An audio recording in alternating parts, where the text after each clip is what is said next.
अभी आपको याद ही होगा जब डब्ल्यूडब्ल्यूई में ड्राफ्ट चल रहा था तो उस टाइम पे पॉल हेमन ने रोमन रेंस को ड्राफ्ट से बाहर निकाल लिया था और उसके बाद फिर ऐसी सिचुएशन आई थी कि भैया रोमन रेंस तो ना रॉ का है ना वो स्मैकडाउन का है। लेकिन अभी डब्ल्यूडब्ल्यूई ने इसमें कुछ चेंज किया है वेबसाइट पे।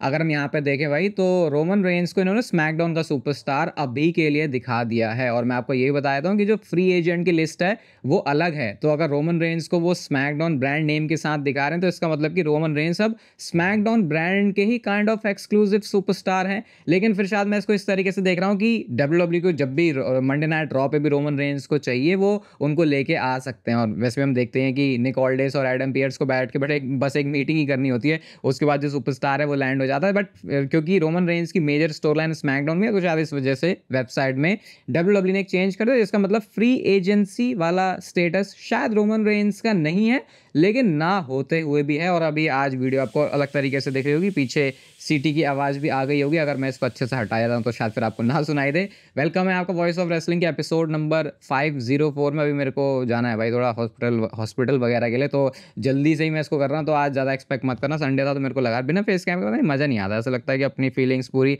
एक्सप्रेस नहीं हो पा रही। और सबसे पहले तो एक बहुत बड़ा चेंज जो कि डब्ल्यूडब्ल्यू ने कर दिया है, और वो चेंज है कि अब डब्ल्यूडब्ल्यू के अंदर आपको वो जो ब्लड है वो भी खुल के यूज़ होता हुआ दिखेगा। ये हमको हिंट मिला है डब्ल्यूडब्ल्यू की वेबसाइट से। वो ऐसे कि पहले डब्ल्यूडब्ल्यू जो भी अपनी वेबसाइट पर फोटोज डालती थी ना किसी भी मैच की, उसको वो क्या कर देते थे, ब्लैक एंड वाइट कर देते थे। लेकिन यहाँ पे अभी सोलो सिकोवा ने जो जो उनका ब्लड निकला था उसको डब्ल्यूडब्ल्यू ने नहीं सेंसर किया है। आप यहाँ पे देख ही सकते हो ये जो जिस स्टील केज में जो उनका निकला था खून। तो अब जब उनको वेबसाइट से वो उसको ब्लैक एंड वाइट करने से हटा रहे हैं तो इसका मतलब कि पॉलिसीज़ में कुछ तो चेंजेस डब्ल्यूडब्ल्यू लेके आ रही है। और वैसे भी हमने देखा ही है कि डब्ल्यूडब्ल्यू थोड़ा अब वैसे प्रोडक्ट की तरफ भी बढ़ रही है, जैसे नेटफ्लिक्स की तरफ जा रहे हैं तो ऐसा कहा जाता है। तो शायद फिर आपको ये एक चेंज दिख जाएगा। ये एक इंटरेस्टिंग नोट करने वाली बात है कि वेबसाइट के ऊपर भी अब तक ज़माने से जब से 2017 से मैंने भी फ़ोटोज़ निकालनी शुरू करी है वहाँ से, मैंने तो कभी नहीं देखा था भाई कि ब्लैक एंड वाइट मतलब कहीं पे ब्लड है और उसको ब्लैक एंड वाइट ना किया हो। थोड़ा सा बेकार भी हो जाता था मामला, यार क्या तुमने कर दिया, वो फील नहीं आ पाती थी। फिर वही है वीडियोज़ में से कहीं से निकाले, इवन डब्ल्यूडब्ल्यू तो अपने कैमराज में भी कर देती थी ना वो बाद में जब वीडियोस पोस्ट करती थी। तो फिलहाल उतनी हार्श नहीं है डब्ल्यूडब्ल्यू इन चीज़ों के ऊपर। एक चीज़ डब्ल्यूडब्ल्यू के अंदर चेंज होने वाली है और वो चेंज है डेफ रेबल, जो कि डब्ल्यूडब्ल्यू के बहुत सारे गाने बना रहे हैं हाल फिलहाल में। थीम सॉन्ग की बात जो मैं कर रहा हूँ उनसे लोग बहुत ज़्यादा परेशान रहते हैं। मेरे को एज सच पता नहीं, इतनी तो कोई प्रॉब्लम नहीं रही है, मतलब ठीक है भाई बनाओ गाने जिसको जैसे बनाना है। मेरे को जो मेजर स्टार्स हैं उनके साथ तो दिखता है कि आज सही चल रहा है, मतलब उस पर लग रहा है कि अच्छे से काम करते हैं।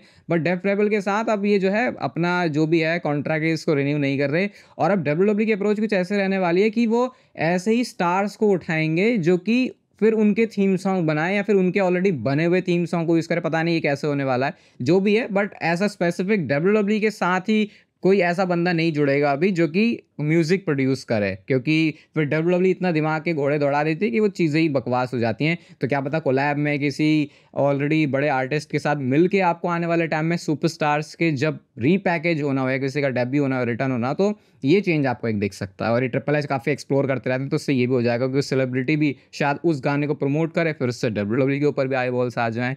पुराने एक फॉर्मर मैनेजर की अगर हम बात करें तो वो डब्ल्यूडब्ल्यू के साथ साइन हो चुके हैं, जिनका नाम है अरमांडो एलेजांद्रो एस्त्रादा। इनके बोलने का स्टाइल ही भाई बहुत गजब था, सुनना जाके आपको मज़ा आएगा इसको सुन के। ये पुराने टाइम की याद दिलाता है बहुत। तो उमागा को वो मैनेज किया करते थे, तो इन्होंने डब्ल्यूडब्ल्यू के साथ लेजेंड्स वाला कॉन्ट्रैक्ट साइन किया है। और मुझे पता है अब आप सोचोगे कि क्या इस सोलो सिकोवा के मैनेजर बन सकते हैं, जेकब फाटू के मैनेजर बन सकते हैं। तो भाई सही में ये चीज़ हो सकती है। वो कैसे?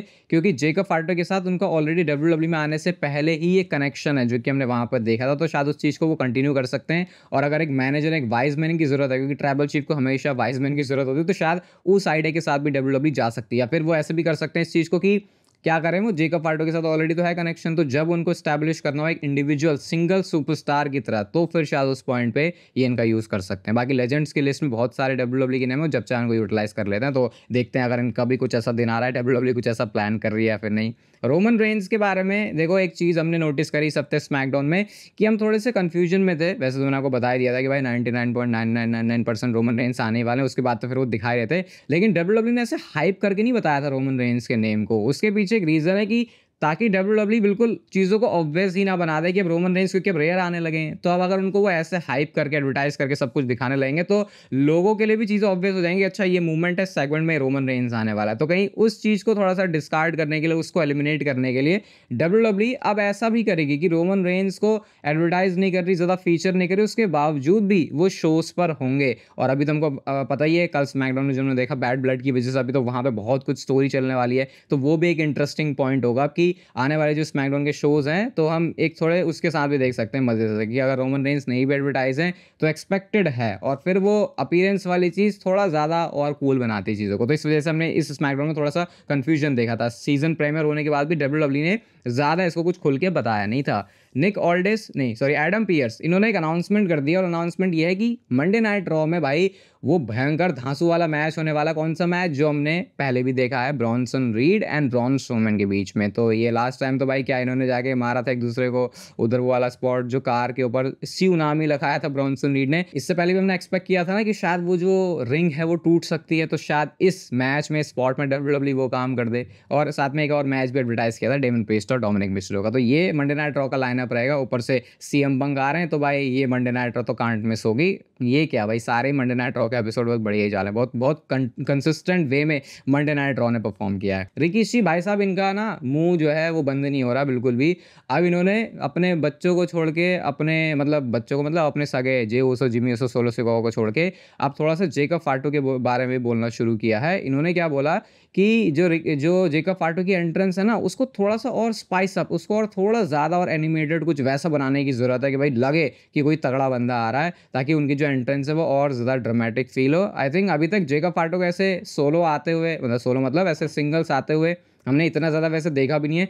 थीम म्यूजिक के साथ उनकी सिंक बहुत बढ़िया है, बट आई थिंक मैं इस पर कुछ ज़्यादा डिसएग्री नहीं करूंगा रिकेशी के साथ। ठीक है भाई, थोड़ा और वो बंदा जैसे रिंग में आ गया ऐसे अपने बाल हिलाते तो कितना खतरनाक दिखता है, और उसका वो एटीट्यूड, उसके फेशियल एक्सप्रेशन ही उसको उतना ज़्यादा खतरनाक बनाते हैं। एक तरफ फिर आप टामा टोंगा को भी देख लो, है ना, वो भी मुझे क्या कचर कचर करते रहता है, उसके फिर कंपेयर करो आप जेकब फाटू से, तो वो लुक, वो एक्सप्रेशन ही स्टैंड आउट करवाया था जेकब फाटू को, इससे पहले कि वो किसी के ऊपर अपना हाथ भी धरे। एक बढ़िया वाला ग्राफिक भी दिखा मुझे यहाँ पे, और ये रॉक को आई थिंक बहुत ज़्यादा अप्रिसिएशन दिलवाएगा, क्योंकि आप ये देख सकते हो ये पुराना WWE का पोस्टर है, सारे आपको लेजेंड्स दिख जाएंगे यहाँ पे, और इसमें से एक ही बंदा जो कि अब तक स्टिल टिका हुआ है WWE के साथ, वो द रॉक हैं। टिका हुआ इन द सेंस वो रेसलिंग रिंग की बात हो रही है, क्योंकि बाकी तो सब लोग जो है रिटायर हो चुके हैं। केन ने ऐसे अपनी रिटायरमेंट तो अनाउंस नहीं की है, स्टोन कोल्ड ने भी नहीं किया वैसे तो, बट फिर भी समझ रहे किस तरीके से कहा जा रहा है। तो मुझे लगता है रॉक को लोग इस वजह से ही नफरत करते, मतलब ये आई थिंक अपने इंडिया में तो नहीं, ये बाकी उधर वाले लोग आपको पता है, फिर ये तो बड़ा कूल समझता अपने आपको कि भैया रॉक के बारे में, क्योंकि रॉक बहुत बड़ा आदमी है ना, तो कुछ बोल दिया इसके बारे में तो मतलब कि हाँ भैया हम कुछ तो इंटेलिजेंट हैं। वो जो हमने वी वांट कोडी देखा था, उसमें भी देख लो भाई, अगर ऐसा कोई जैसे ईगो वाली बात होती है, अगर ऐसा कुछ होता तो भाई रॉक वो नहीं करते। तो आई थिंक उनको भी पैसे लगा, ईगो तो है देखो भाई हर बड़े आदमी में होती है, लेकिन पैसे लगा दिए तो थोड़ा रॉक भी समझते हैं कि नहीं भाई अब मेरा ही माल है, इसमें अच्छे से काम करते हैं, ताकि जो अगर मेरे साथ कुछ अगर स्टोरी लाइन के हिसाब से नहीं भी हो रहा तो पैसे कमाने में अगर मदद कर रहा है तो उसमें कुछ बुराई नहीं है। WWE ने एक बढ़िया सी बिहाइंड द सीन वाली चीज़ कुछ दिखाई है, और एक BTS बैक स्टेज वाली, BTS मतलब बिहाइंड द सीन वाला, इन बातों में बहुत ज़्यादा मेरा तो इंटरेस्ट रहता है, और मुझे लगता है हर एक फ़ैन का ही रहता है कि टीवी के पीछे, पर्दे के पीछे क्या चल रहा है। तो WWE ने एक पूरी ये फुटेज के अंदर ही दिखाया है यहाँ पे कि जो कोडी रोड्स है उसका पायरो हिट कैसे होता है। तो वही है, इलेक्ट्रॉनिक के थ्रू वो ऐसे प्रेस करते हैं उस बटन को, और उसके बाद जो है कोडी का पायरो बजता है, और वहाँ पे उन्होंने ना नेम भी लिखे हुए हैं ऐसे चिट में कि जैसे ये कोडी का है तो उस बटन को दबाएंगे तो कोडी का यही पायरो निकलेगा, इसके बाद ये होगा। वो पूरा प्रोग्रामिंग के थ्रू होता है, मतलब पटाखे भी प्रोग्रामिंग के थ्रू बजते हैं। ये पायरो वगैरह वगैरह में ऐसे होता है, दिवाली की तरह नहीं भाई जाके बस अनार जला दिया एक, तो वैसे नहीं है। तो ये WWE ने शेयर किया, और WWE भी इस बात को आई थिंक समझती है कि किस चीज़ में लोग इंटरेस्ट दिखा सकते हैं, और फिर लोग इसके बारे में बात भी कर रहे थे, तो ये बढ़िया है। एक WWE ने स्मैकडाउन में क्या बैक स्टेज से भी कुछ हिंट दिया हमको, तो हिंट कुछ ऐसा है कि आप यहाँ पे देखो भाई, ये जो पीछे है ये Bray Wyatt, Alexa bless, white 6, इससे कुछ रिलेटेड है, और शायद ये एक टीज़ है उनका। एलेक्सा ब्लेस भी मैंने लास्ट टाइम जो देखा था बस वो ट्रेन वगैरह कर रही हैं, तैयार हैं वापस आने के लिए, तो आप बहुत जल्दी उनको एक्सपेक्ट कर सकते हो, बता रहा हूँ आपको ताकि उस चीज़ के लिए आप प्रिपेयर भी हो जाओ। क्या डब्ल्यूडब्ल्यूई कोडी रोड्स का हील टर्न टीज कर रही है? ये मैं क्यों कह रहा हूँ, क्योंकि हमने थोड़ा-सा देखा था कि कुछ तो जो कोडी रोड्स का बिहेवियर है उसमें हमने चेंज देखा है। उन्होंने रोमन रेंज जो कि बेबी फेस है उनके सामने बोल दिया कि भाई ये तेरी डब्ल्यूडब्ल्यूई थी। रेसलमेनिया के बाद से मामला बहुत ज़्यादा चेंज है। तो इसके बारे में ये अब बातें चल रही है कि क्या ये हील टर्न है? देखो भाई, ये हील टर्न मुझे नहीं लग रहा कहीं से भी है। ये बस एक लेयर वो ऐड कर रहे हैं कोडी रोड्स के कैरेक्टर में, जो कि बहुत ज़्यादा ज़रूरी भी थी, और ये मैंने कल वाली वीडियो में भी डिस्कस किया था इस चीज़ को अच्छे तरीके से। तो हील तो नहीं है, बट आई थिंक येस, ये थोड़ा अग्रेशन जो कोडी रोड्स है वो लेके आ रहे हैं। और भाई मैं तो सही बता रहा हूँ, बहुत एक्साइटेड हूँ कोडी रोड्स को हील देखने के लिए, क्योंकि एज बेबी फेस तो भाई वो गुड रिस्पेक्ट वही कर रहे हैं। बट आई थिंक ये जो उन्होंने थोड़ा सा ऐसा अपना अग्रेशन दिखाया अपने उस बड़े वाले राइवल को देख के, वो चीज़ तो बढ़िया लगी मुझे। डब्ल्यूडब्ल्यूई ने बैड ब्लड के अंदर ऑफिशियली उस मैच कार्ड का ग्राफिक भी निकाल दिया, जो कि कल ऑफिशियल हुआ है।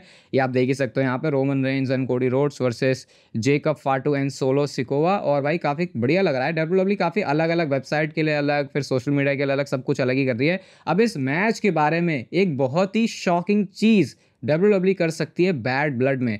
अगर मैं आपसे ये बोलूँ कि मतलब ऑब्वियसली इस मैच का जो रिजल्ट है वो काफ़ी ज़्यादा कंफ्यूजिंग है कि किस डायरेक्शन के साथ डब्ल्यूडब्ल्यूई जाएगी। पॉडकास्ट आप सुन सकते हो और अच्छे तरीके से चीज़ों को जानने के लिए। लेकिन क्या इस मैच में रोमन रेंज पिन होने वाले हैं? मतलब अगर आप देखोगे तो जेकब फाटू तो होने से रहे, सोलो सिकोवा ऑलरेडी हारते जा रहे हैं, तो भाई वो ट्राइबल चिप किस बात का, कोडी रोड्स चैंपियन है, तो रोमन रेंज मतलब चारों में से कोई भी ऐसा बंदा नहीं जिसको आप इजीली पिक कर दो कि भाई हाँ ये बंदा ऐसे पिन हो जाएगा, वैसे हो जाएगा। एक तरीका ऑब्वियसली हो सकता है कि इस मैच में जो है भसड़ वाली एंडिंग हो जाए, लेकिन रोमन रेंज को पिन करके जो कि सोलो सिकोवा अगर करेंगे, तो डब्ल्यूडब्ल्यूई सोलो सिकोवा और रोमन रेंज की ये good blood line versus bad blood line वाली फ्यूड के अंदर एक और तड़का मार देगी। ये देखो बहुत बहुत ज़्यादा वियर्ड होता है सुनने में कि रोमन रेंज पिन हो रहे हैं, क्योंकि ये तो हमने कितनी बारी होते हुए देखा। एक बार वो जे ओसो ने किया और उसके बाद कोडी रोड्स ने उनको पिन किया, उसके बाद तो हम देख नहीं रहे कि रोमन रेंज से कोई पिन हुए हैं। लेकिन डब्ल्यूडब्ल्यूई उसी शॉकिंग एलिमेंट को ऐड करने के लिए और थोड़ी ज़्यादा और इंटेंसिटी डालने के लिए ब्लड लाइन वाली फ्यूड के अंदर रोमन रेंज की गुड ब्लड लाइन और बैड ब्लड लाइन, क्योंकि फिर इससे बहुत सारे जो कॉम्बिनेशन है वो शुरू हो जाएंगे कि अब रोमन वर्सेस सोलो का भी सेंस बन रहा है, क्योंकि सोलो ने पिन कर दिया। जेकब फाटू वर्सेस रोमन का तो बन ही रहा है।